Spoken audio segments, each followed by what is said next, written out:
This is Rough Cut, where we forward through sound what's happening all around. This is Maroon Jock Gabby. and I'm Maroon Jock Bella. Ara o gabi. Sasamahan ka palagi. Okay, so Ara, kamusta ka naman? Grabe, sobrang busy na ngayon, no? Isipin mo, malapit na tayo mag-finals. Okay lang naman. Kaya ko to kahit sobrang dami kong need gawin. Hala, sure ka kaya mo? Di ba gaslighting yun? You know, it's currently final season and you know what that means. May canon event na naman yung students na i-gaslight yung sarili nila just to get by. Which is actually what our topic is all about. But first, fast talk muna tayo. Sige, game. So, pag canon event to sa'yo, you're gonna say canon. Tapos pag hindi naman, you're gonna say can't not. Gets ba? Okay, gets. G. Okay, so una, nahulog ka na ba sa kanal?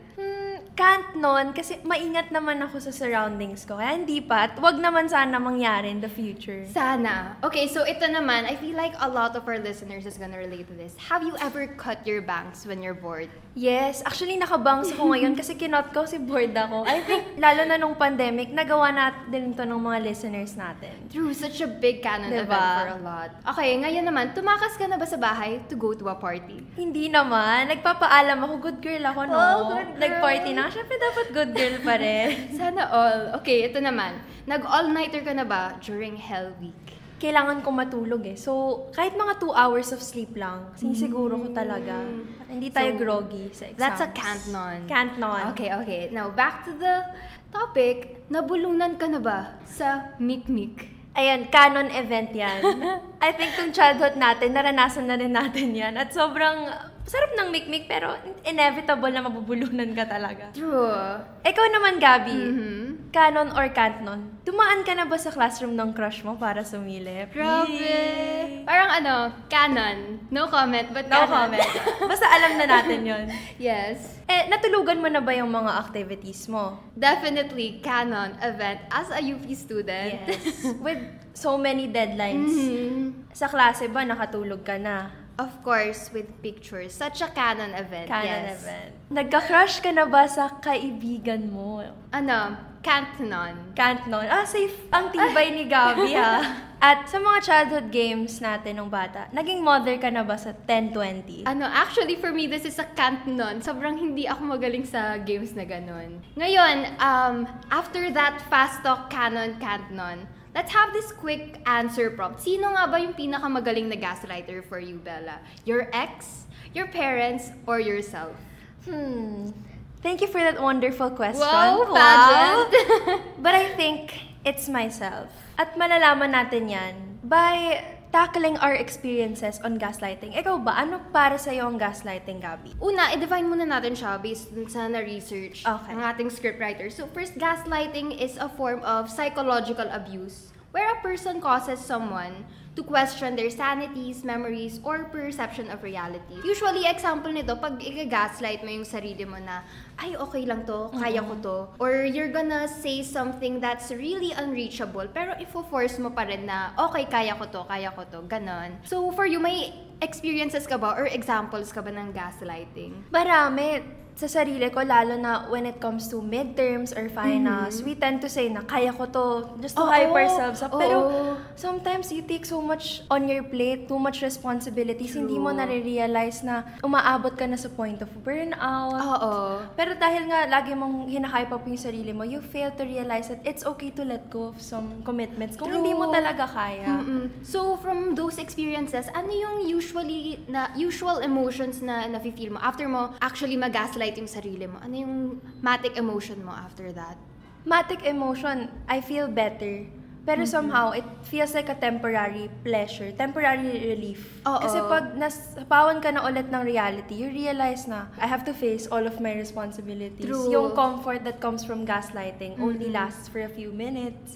Hanggang sa nga pala, may deadline pa ako ng 11:59. Oo, mga ganon. It's like a band-aid solution. Tapos, in the end, parang nagiging long-term problem lang siya. Kasi nagiging cycle siya na paulit-ulit mong sinasabing, kaya ko to. Tapos, nag-pile up na lahat ng responsibilities mo. So, with that, parang nagiging toxic positivity siya in some way. Kasi ang mangyayari, pipilitin mo yung sarili mong kunin yon and you're gonna keep being positive about it. Tapos, in the long run, parang mahihirapan ka lang kasi sinabi mo sa sarili mo na okay ka kahit hindi talaga. Now with that, Merong instances ba na naging severe yung toll ng gaslighting on your mental health, Bella? On my mental health, siguro, it's hard to recognize yung difference between being positive and the toxicity of it. Oo. So, kung sa mental health ko, failing to see that causes me to have extra pressure to myself. Tulad nga ng definition ng toxic positivity, there's this pressure to be unrealistically optimistic without considering the circumstances of the situation. So, pag nagkakaroon ng band-aid solution, mas lalo kang nasa-stress in the long run. Because you fail to realize that there's actually a problem. Kasi lagi mo lang view siya in a positive light. Pag dulo makikita mo na, oh my God, ang dami na palang nag-pile up. Paulit-ulit kong sinabi to. Tas ito na, it's now a big problem that I can't find a solution to. Kasi yun nga, pag ma-encounter ko yung isang problem, sasabihin ko lang lagi, kaya ko to. And then I move on without actually addressing that in the first place. Now, minsan talaga, parang, bakit nga ba natin to ginagawa? Di ba ginagawa natin to para to feel better with ourselves temporarily? Ngayon, tignan naman natin, may positive effect ba yun sa'yo? Yun nga, because at the end of the day, you are your number one cheerleader. At hindi mo pwedeng iwanan yung sarili mo, especially in the hustle and bustle culture where we feel like there's no time for yourself. Kasi puro responsibilities. So in a way, I see it like in another side of the coin na I get to cheer for myself. I get to see the positive things na when people don't think that I have the capacity to do it, at least ako, I believe in myself. Because it starts there. How will you finish all of your responsibilities if ikaw mismo you don't believe that you can do it? Kasi you said yes to it eh. So, kahit pa paano, you recognize the potential, your own potential. Ikaw ba, Gabby? Why do you gaslight yourself? Ayun din, parang meron tayong sinasabi madalas, especially in social media, very trending to pag magma-manifest ka, di ba? So, ang hirap iset nung line between toxic positivity and pag-manifest. Kasi, yun nga, sabi mo, in the first place, you really have to believe in yourself. But, how much is too much pagdating sa ganito, di ba? Diba? Ang hirap i-set ng line. So, with that, ask na rin natin yung audiences and let's share our thoughts on how we navigate and deal with gaslighting. Una, you can infer this from your experiences. Anong pwede mong mapulot? Di ba nasabi mo kanina, every finals, pag may additional responsibilities ka, we tend to say na kaya ko to. Kaya ko to, kahit hindi na talaga. So, what can you learn from that cycle? Learning from the cycle of personal gaslighting, hindi lang siya in the context of academics.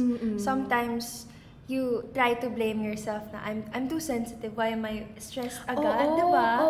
Parang, why am I feeling this way? I should be able to do it kasi isko ako. So, there's this certain pressure na, ba't bumibigay ako agad? Ba't pagod ako agad? There's no time to be tired and to suffer in those negative emotions. But at the same time, I learned that it's okay to sit with it and just feel and understand, why am I feeling this? Why am I feeling stressed? Baka there's something that I have to resolve in my current status. Baka there's a commitment na hindi ko pala fully magagawa and I'm taking too much on my plate, which takes a toll on my mental health. So, in a way, instead of simply saying na kaya mo yun, kailangan mo rin ma-recognize when it's time to just face the reality in front of you. Tsaka, besides the part na sinasabi natin sa sarili natin na kaya ko to, minsan pumapasok rin sa isip ko yung, kung kaya niya, bakit hindi ko kaya? 'Di ba? Being a UP student, you're always surrounded with brilliant and amazing people na parang kaya nila i-balance yung org work, yung ACADS. Mga BS org. Tapos pag makikita mo sa sarili mo, bakit parang ako hirap na hirap ako?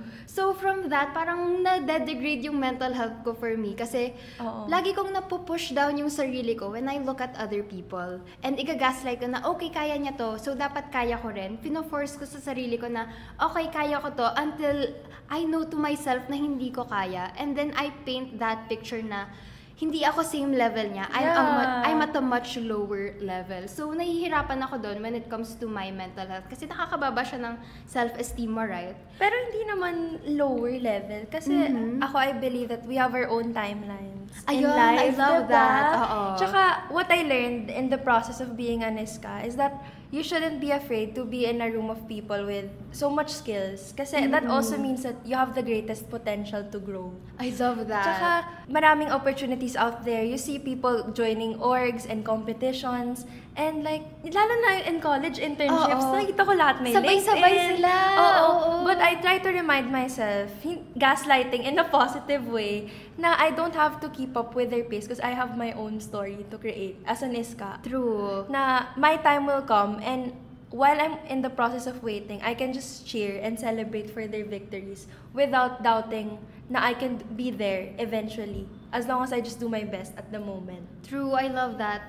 You need to learn to Yes. separate it at times na minsan makikita natin, okay, she's achieving this point in her life because that's her own timeline and I have my own. So Diba? I'll clap her for him for them while they achieve the things they want to achieve. And in the meantime, I'll work on myself. Tas you'll get your time as well. We will get there eventually. Though may pressure na good na naniniwala if you see other people thriving. In a way, you'll also get inspired na if kaya ni Gabby, kaya ko rin. True. As a senior sa MFM. Alam, may senior reveal. Okay, so with that, let's try to wrap up everything for our audiences. Okay. Anong napulot mo in our discussion? How do we use gaslighting as a positive connotation for us to love ourselves more, Gabby? Okay, so gaslighting, okay siya, pero don't do it too much. Like, okay na you believe in yourself, but make sure to still have a glimpse at reality. Still have your reality checks. Kasi minsan, you also have to see if you really have the energy or the time for this commitment, or if you really see yourself to be ready for that position before saying, yes, kaya ko to, or yes, I'm for this role. And aside from that, you also need to see if you're still doing it out of self-love. Kasi di ba I like minsan, that. you're being toxic to yourself na sa pagiging positive mo. But at the same time, you could also manifest na you could do better because you love yourself. Parang ganon.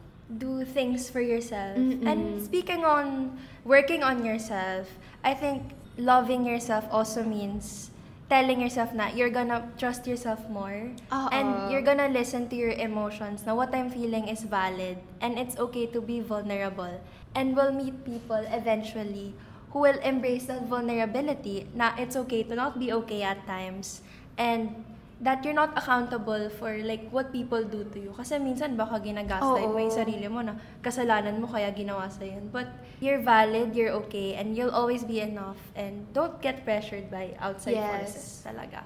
And you also need to love yourself.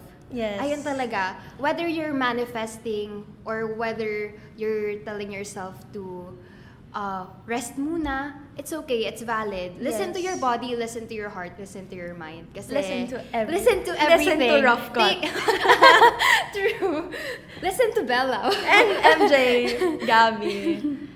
So, ayun, if you want to know more about Rough Cut, please follow Maroon FM on Instagram and Maroon_FM on Twitter and TikTok. Like Maroon FM pages on Facebook, and subscribe to our YouTube channel. And since you're listening now, syempre, follow nyo rin yung Spotify namin with Rough Cut. So, for the other listeners, where can they reach you, Bella? They can reach me on my Instagram at Araria Florido and on my TikTok at ARXBella_. For me naman, you can find me on my Instagram at GabGabGabby, 2 B's and 2 Y's sa dulo. And this is Rough Cut. That's the end of our show. Kamusta ka naman? Kamusta ka naman? Very wholesome, but I hope our listeners really got the message they need, especially during this final season. Kasi sobrang hirap din iset ng line eh.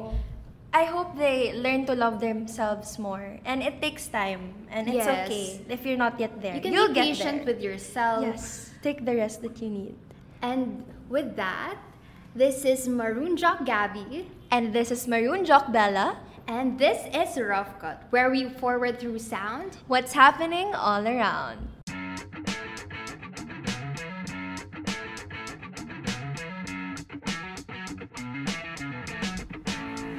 Hindi mo nagustuhan yung sabi ko kanina.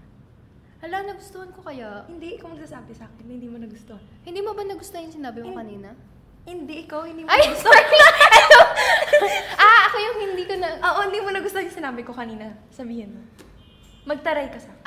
Parang hindi ko nagustuhan yung sinabi mo kanina. Ha? Alin dun? Yung sa gitna, parang malayo sa content. Personal experiences are you invalidating me? Hindi? Okay, tama naman yun. Tama naman. Binabawi mo kasi nagagalit. Hindi, na. tama naman yun. Tama. Okay. Mm.